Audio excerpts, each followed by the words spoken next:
Mama told me don't wait on miracles. Don't give them reason to come for your soul. Don't bow for nobody. Nobody can get you at all. You know you got it if you want it all.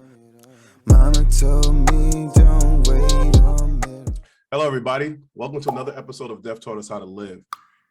Today, I'm going to talk to a woman that I know on Instagram. She's a pretty interesting woman. She had her stroke a few years back, and I was intrigued by her because all the things that I seen her do, that she was very into herself, understanding, loving herself, and doing yoga and things of that nature. I was so impressed by her, but I noticed that every time she did these posts, she didn't talk.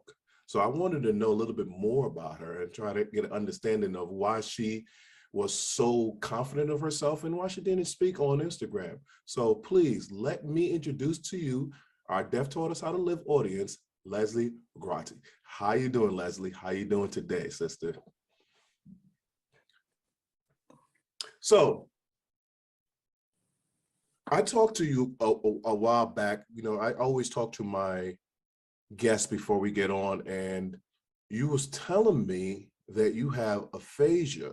And if people that don't know what aphasia is, it's basically dealing with your could be your speech, it could be your how you read, how you spell, how you even write or communicate with people. So after your stroke, your voice was actually affected by the actual stroke.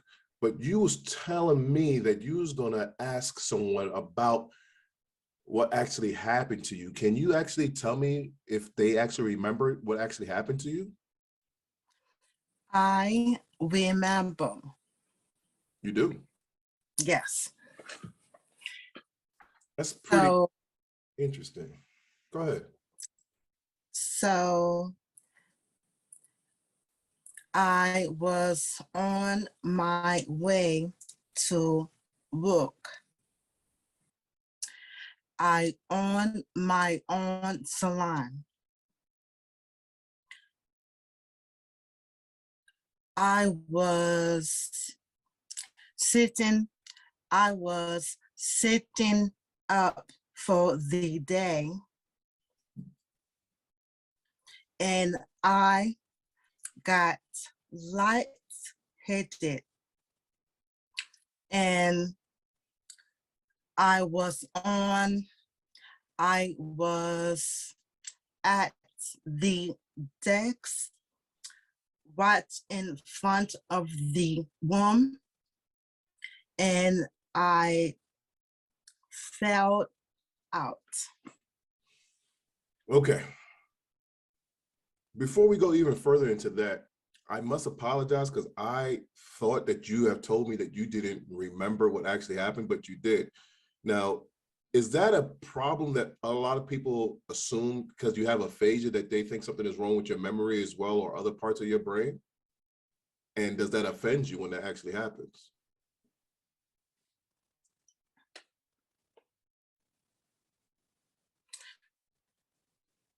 I am working on being myself.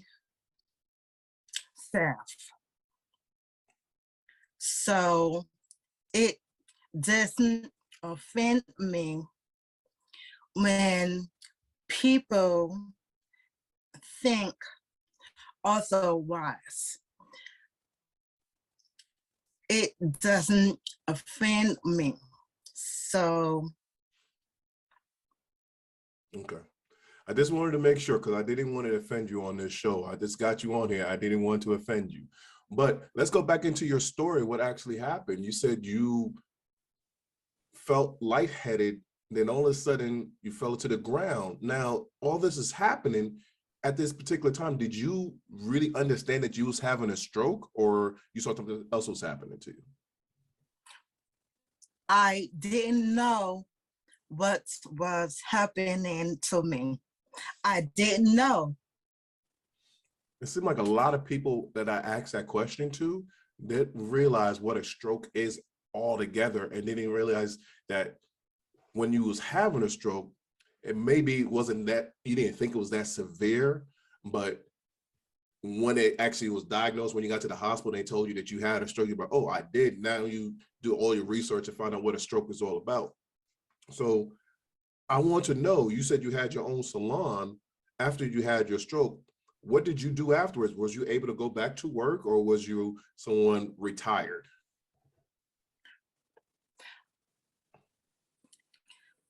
First of all, I had a business partner.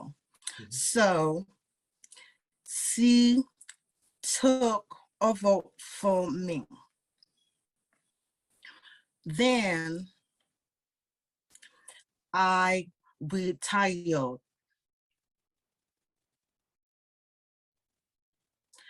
My salon was closed down. Yes. So you retired and your salon closed down.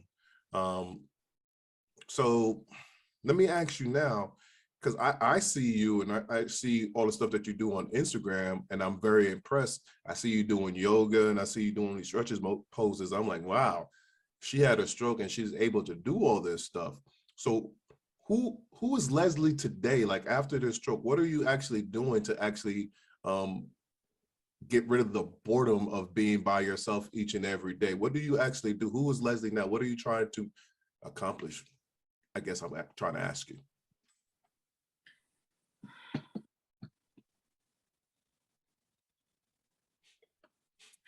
I want to accomplish my self-mastery. Do you understand what I'm saying? Your self-mastery? Yes. Okay. Yes. Mm-hmm.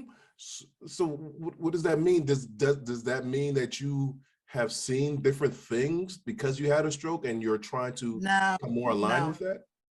No. Huh? What does that mean?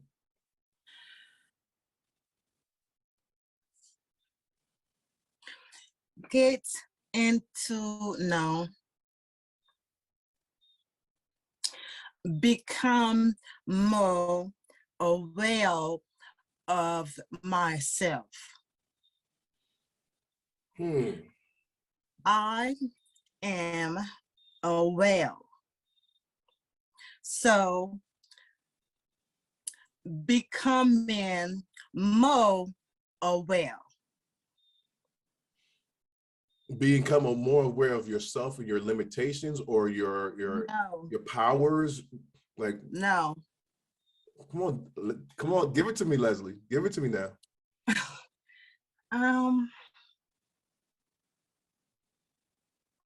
Okay, so I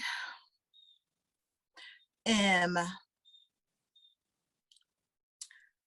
conscious. You're conscious. So, yes. So I am aware. I see things differently.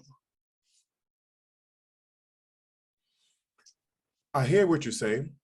And for me, as a stroke survivor as well, I became more aware after I had my stroke, because I understood how precious life was, and I understood how valuable things were within my life that I didn't know before. I was completely in the dark. But you're saying that you was conscious before, but now you have more time to focus on it. Is that what you're trying to say to me? Yeah. Yes. Okay. Yep. So I'm very interested, because I'm talking with you now, and I think a lot of people that don't understand people that have aphasia, they automatically assume that something is wrong with their mind, if their cognitive thinking, maybe they cannot be intelligent anymore, things of that nature.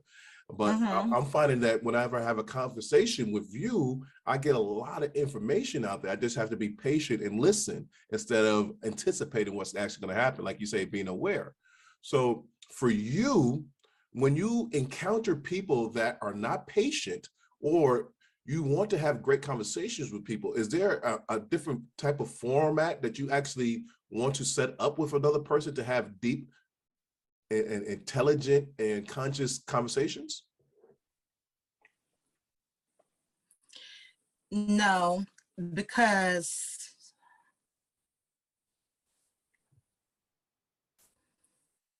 the conversation is just going to flow. That's it. So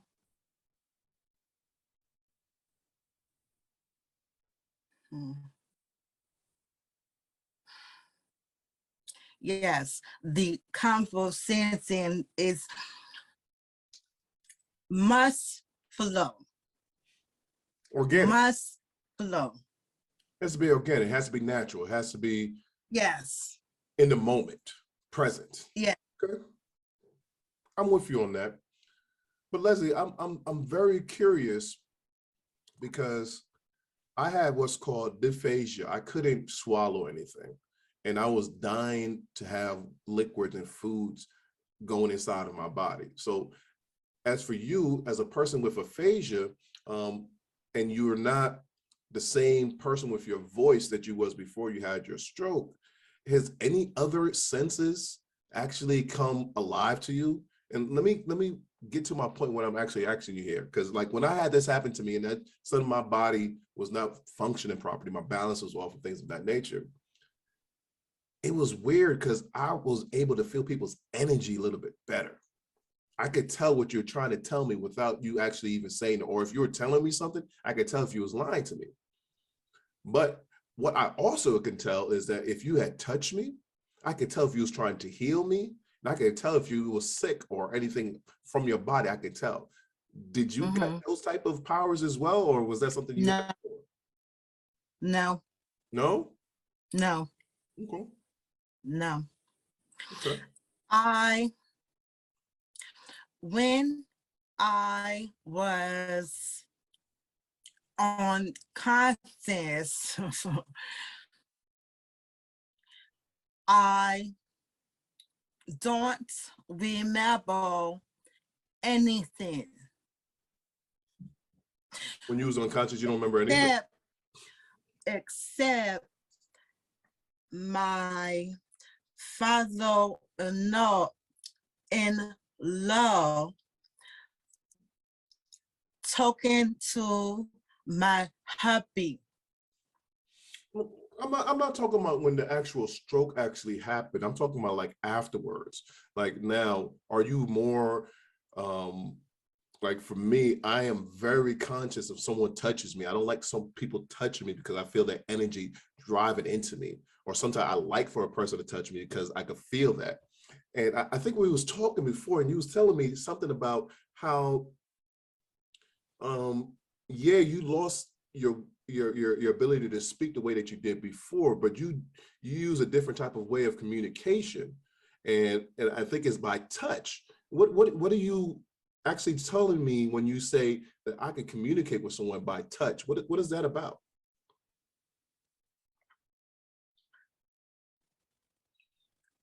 Before the stroke, I communicated with text. Before the stroke,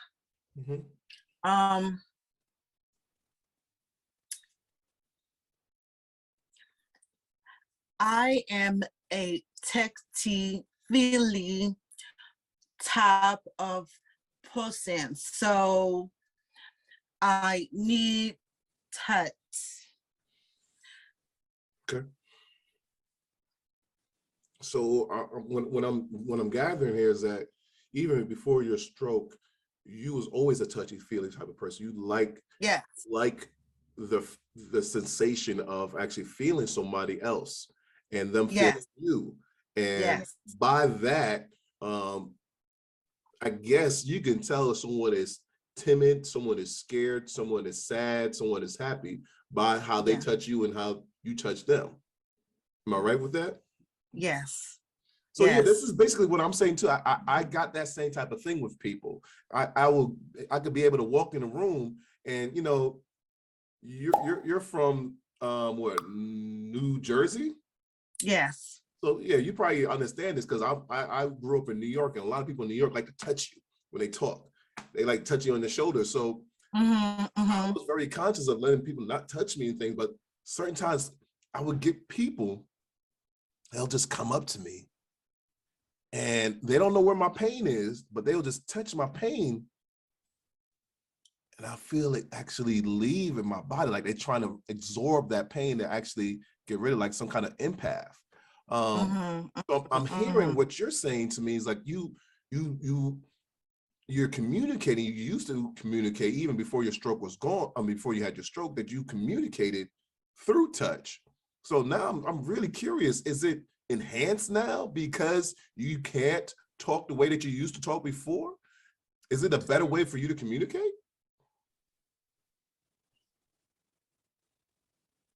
Yes. I get it. Yes. I get Yes. it. I get it. Absolutely. Yes. I get it. Now, on the other hand, does that frighten people because you're touchy-feely now and you're more touchy-feely? Do they get their wrong impressions about you? Do they feel like No, because I don't do it to a lot of swindles anymore. I do it a lot more, but not to swindles. I get that. I don't text swindles. I get that because, and it seems like you're saying the same thing that I'm telling you or was saying earlier, is that some people don't understand it. Some people have that negative energy and you don't want your energy to mix with that. Is that what you're telling me?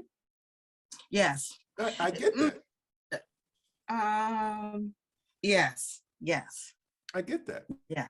So I'm very and I have to ask these questions because I'm very curious about it. I'm speaking to you. You are a person that had aphasia. When did you have your stroke? Do you remember what year?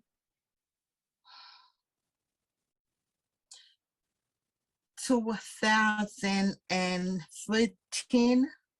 So you had your stroke in 2015, about 7 years ago? No. 10. 2010. So 12 years. No. 10 years ago. So you had yours 10 years, 2012. Yes. Okay. So you had. I think, but my husband would know. Fair enough. Fair enough. So we're just going to say a rough 10 years that you, roughly 10 years that you had your stroke. So you had aphasia since you had your stroke until today. So I'm trying to figure out, how did you deal with that? You know, you talking and then one day you can't talk. Maybe you might see somebody from your high school or someone you knew from back in the day and they didn't know you had a stroke, and also they talk with you. How do you actually deal with that? How would anybody actually supposed to approach you when you have aphasia? Do they treat you differently? Like, what does that do for you?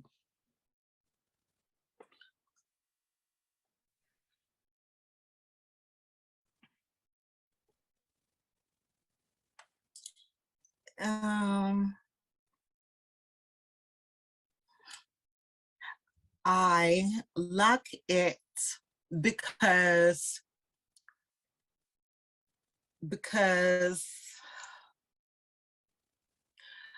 I'm forcing, no, I am,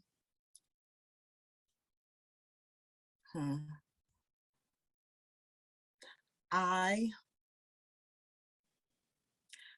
am forcing to talk. So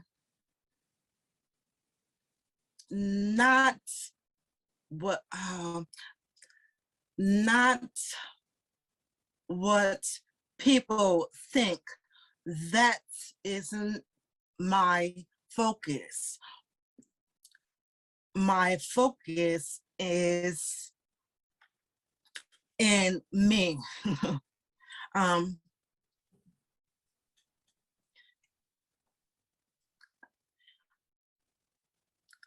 There's no competition, only me. I get it. So not the people. I get a rise of out of speaking because it feels like I'm normal. You know what? I just realized something when I was talking to you, is that when you speak, you use your hands a lot.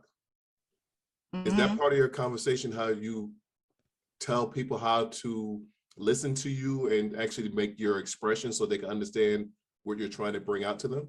Is that something that you consciously do, or you just, this is something that's automatically just happens nowadays? Okay, so I am learning that I've always had talking with my hands, but in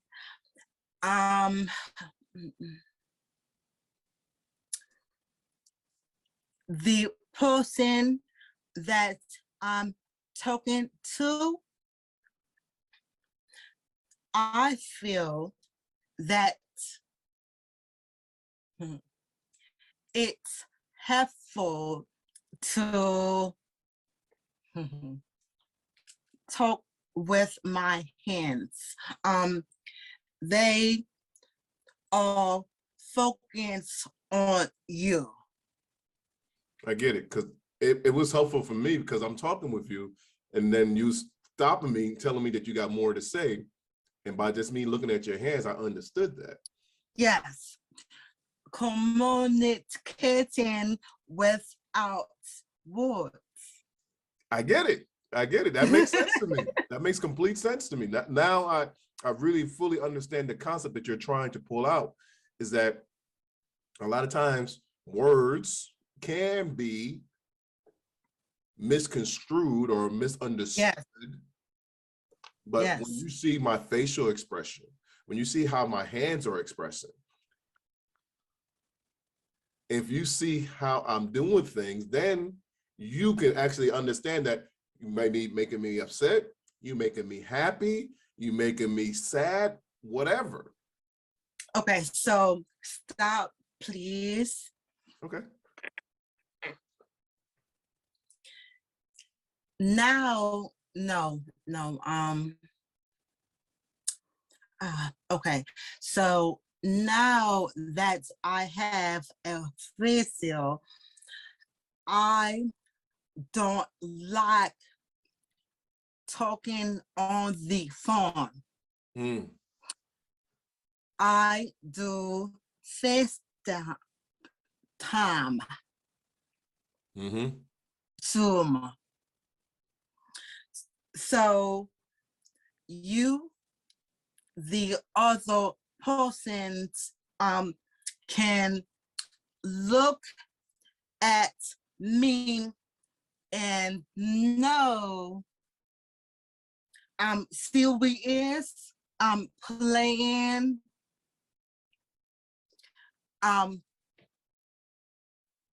so because you can't understand what I'm saying, so FaceTime allows me to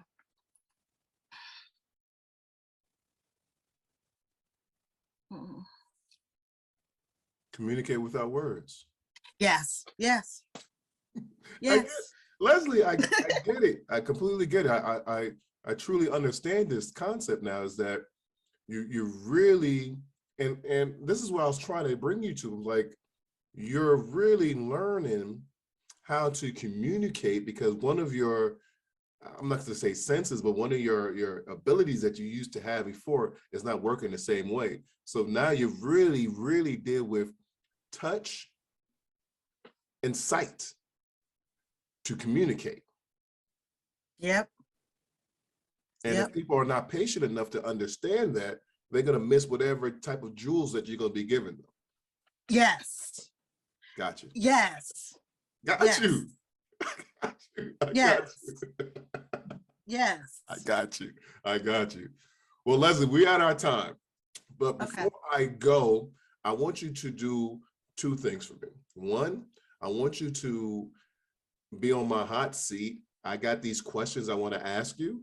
And if you could give me answers, then we could go right through it. And I want you to close out the show. If any information that you want to give out, any motivational quotes or your website or anything that you want to give out to people or show, feel free to do it at that time. So each question I'm going to give you, you have 30 seconds. And when you're ready for the next question, say, Greg, I'm ready for the next one. Are you ready? Okay.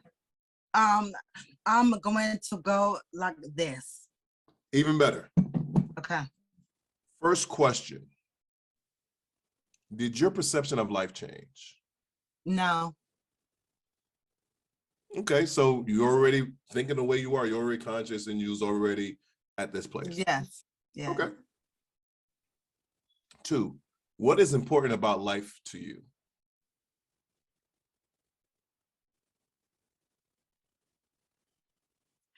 To absorb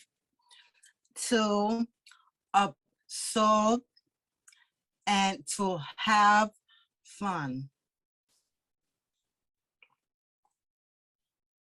I could dig that. Question number 3. What are you trying to accomplish with this new life of yours? I want a deeper mastery of self. Okay. Do you hear what I said? I think you said you want a different of self, different. I believe you use mastery, like you used before, the word mastery of yourself. Okay. Yes. Got it. Next question. If you had died, that's one person, who would have been most affected by your death? And how's your relationship with this person now?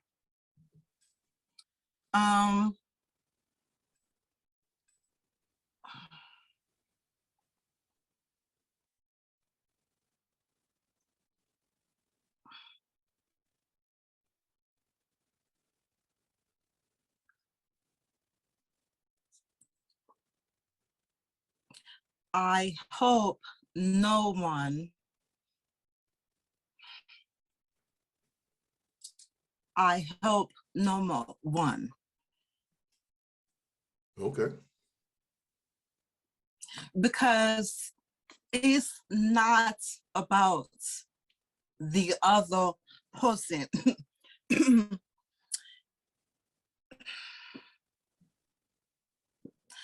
My kids and my husband know how I feel, and they feel the same way. Okay. I get that. Last question. What did the threat of death teach you?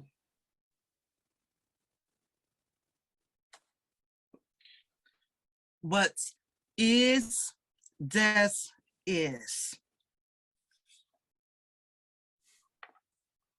I get it.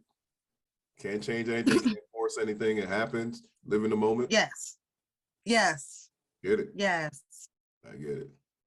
Yes. All right, Leslie Grotti, you have come off of the hot seat. All the questions you have answered. Thank you so much. So now I will leave it to you to close out the show. Whatever you want to say, whatever you want to do, whatever you want to show, the floor is yours.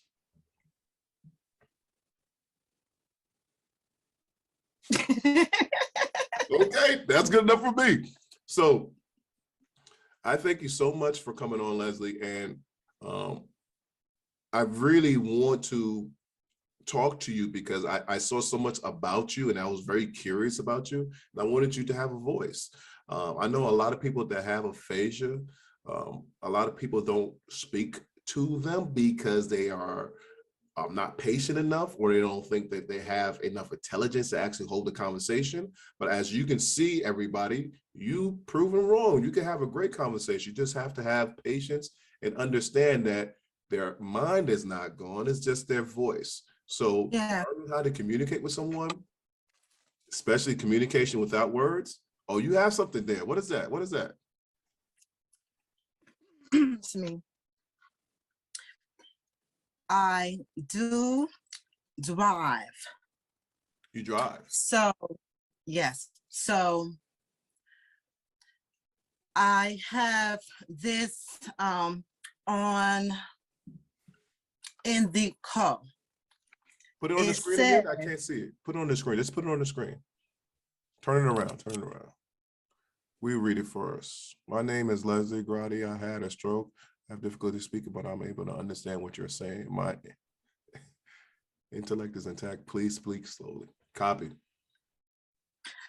My intellect is intact.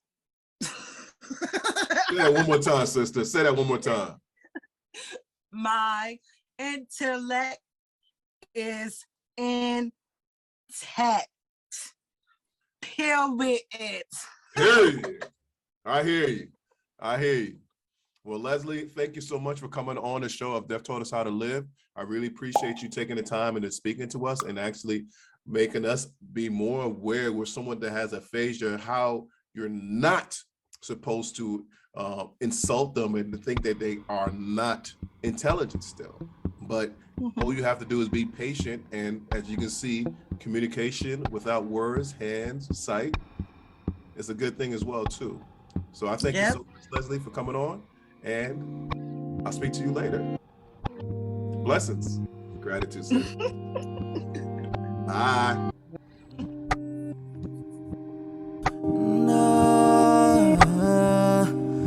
And I cannot breathe. Drive to the loop. Betty dog while you pray.